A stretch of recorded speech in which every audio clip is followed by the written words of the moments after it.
যে লড়াই, এই সমাজ পরিবর্তনের লড়াই যে সাইফুল শুরু করেছে, এই লড়াইয়ের সঙ্গে আমরা সবাই থাকবো কিনা হাত উঁচু করুন। থাকবো? যদি থাকি তাহলে আমাদের প্রতিটি পরিবারের ছেলে মেয়েকে বলতে হবে ঐতিহ্যবাহী যে খেলাগুলো, সেই খেলার মধ্যে দিয়ে আমাদের ছেলে মেয়েদেরকে ব্যস্ত রাখতে হবে। আমরা যদি ব্যস্ত না, খারাপ হয়ে যাচ্ছে, হচ্ছে কিনা? সমাজ পরিবর্তনের একমাত্র লড়াই হলো খেলাধুলা। এই খেলাধুলা হলো মানুষের শরীর ভালো করে, মন ভালো করে, সমাজ ভালো করে।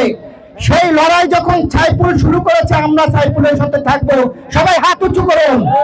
শুধু এই জগন্নাথই নয়, সারা বাংলাদেশে এই মডেল হিসাবে প্রতিটি জায়গায় আন্দোলন, সামাজিক আন্দোলন গড়ে তুলতে হবে, যে আমাদের যে ঐতিহ্যবাহী খেলা, সেই খেলা প্রতিটি ঘরে যেন থাকে।